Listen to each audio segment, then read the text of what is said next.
खबरों में आगे बढ़ते हैं और एक और बड़ी खबर से आपको रूबरू करा देते हैं, जहां सीएम योगी आदित्यनाथ के निर्देश के बाद चकबंदी आयुक्त नवीन कुमार जीएस ने बड़ी कार्रवाई की है। तो 2 बंदोबस्त अधिकारी और 1 चकबंदी अधिकारी को निलंबित कर दिया है। इसके अलावा 2 चकबंदी अधिकारी को बर्खास्त कर दिया गया है और 2 के खिलाफ एफआईआर दर्ज की गई है। तो इस कार्रवाई के बाद विभाग में हड़कंप मचा हुआ है। कार्यों में शिथिलता और गंभीर अनियमितता करने पर मऊ के चकबंदी अधिकारी अशफाक आलम को निलंबित कर दिया गया है। सहायक चकबंदी अधिकारी कामता प्रसाद को हटा दिया गया है। अलीगढ़ के चकबंदी अधिकारी ब्रजेश कुमार शर्मा पर एफआईआर दर्ज की गई है। महाराजगंज के चकबंदी अधिकारी ऐश मोहम्मद पर भी एफआईआर दर्ज की गई है। इसके अलावा विभाग में अब चकबंदी प्रक्रिया को पूरी तरह से कंप्यूटरीकृत करते हुए कार्यदायी संस्था का चयन किया जाएगा।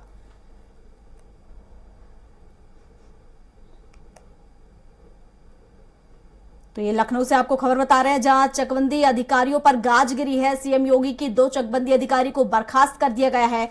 2 अधिकारियों के खिलाफ एफआईआर दर्ज की गई है। तो बड़ी संख्या में यहां पर चकबंदी विभाग पर कार्रवाई की गई है। चकबंदी विभाग के कई अधिकारी निलंबित कर दिए गए हैं। तो बता दें कि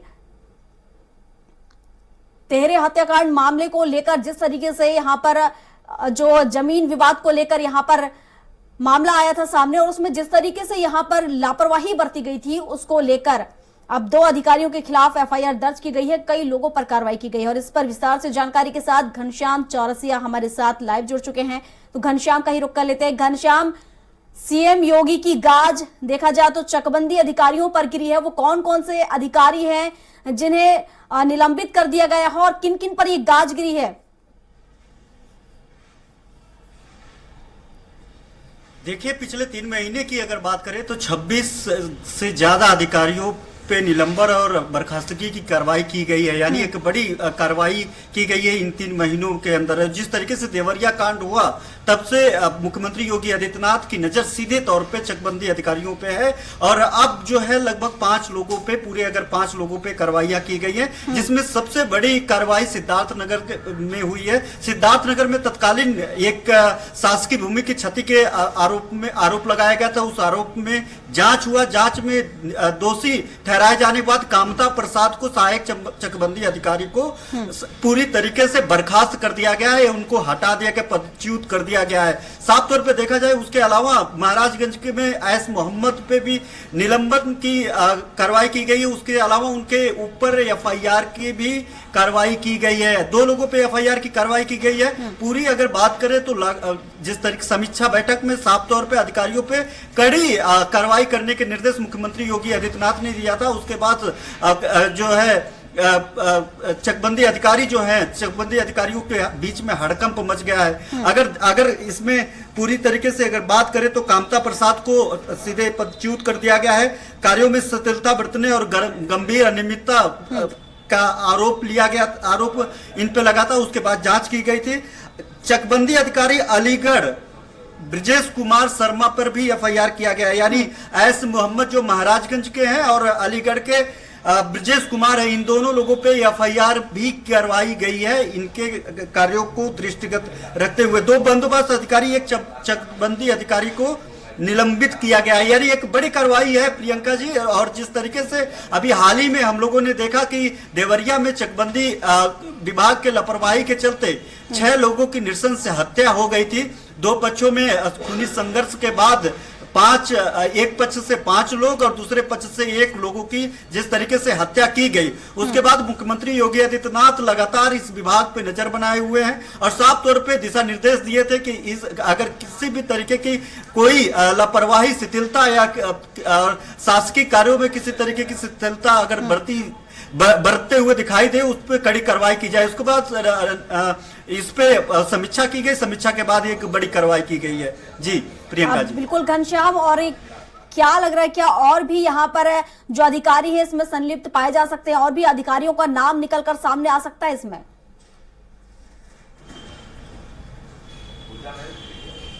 देखिए, इसमें अब तब जब से ये कार्रवाइयां हुई हैं, मुख्यमंत्री जी ने जब से इसमें आदेश जारी किया है, तब से वह समय समय पे इस बाबत जो है बैठकें की जा रही है, समीक्षा बैठक की जा रही है और विभाग में किस तरीके से सरलता लाया जाए। जैसे बिल्कुल। जो मुकदमे चल रहे हैं, जो चकबंदी से संबंधित मुकदमे चल रहे हैं, उसमें लेट लतीफी के कारण जब सबसे ज्यादा अगर हत्या देखा जाए, अगर भारत में, पूरे भारतवर्ष में अगर सबसे ज्यादा विवाद होता है वो जमीन को लेकर के विवाद होता है। ऐसे में उत्तर प्रदेश एक बड़ा राज्य है और लाखों केसेस पेंडिंग होते हैं, केसेस इतना ज्यादा होते हैं और कोर्ट थोड़ा कम होते हैं, अधिकारियों के कम बैठने से या फिर शिथिलता से अलग अलग कारण हो सकते हैं, उसके चलते जल्दी से सुनवाई नहीं हो पाती है। नतीजा यह होता है कि एक वक्त आने के बाद जो है ये जो झगड़ा कोर्ट में चलता है वो खूनी संघर्ष में तब्दील हो जाता है और इस तरीके की अंजाम देखने के लिए मिलता है जिस तरीके से देवरिया में देखने के लिए मिला।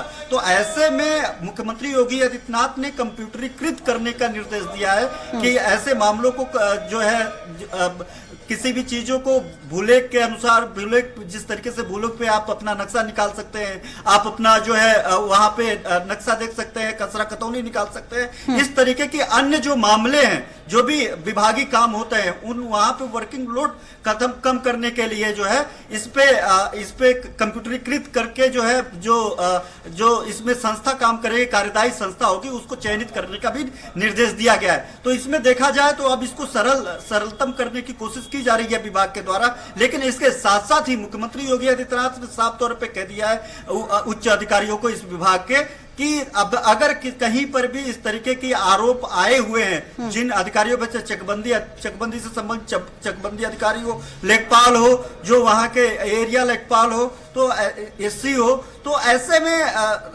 एसएससी जहां पे मुकदमे, जहां पे वादी जाते हैं, जहां पे इस तरीके के मामले पेंडिंग रहते हैं, तो ऐसे बिल्कुल घनश्याम, हालांकि देखने वाली बात होगी जिन पर निलंबन की कार्रवाई हुई है, आगे किस तरह से अब एक्शन इसमें लिया जाएगा, क्या कुछ अपडेट निकल कर आएगा। शुक्रिया आपका तमाम जानकारियों के लिए।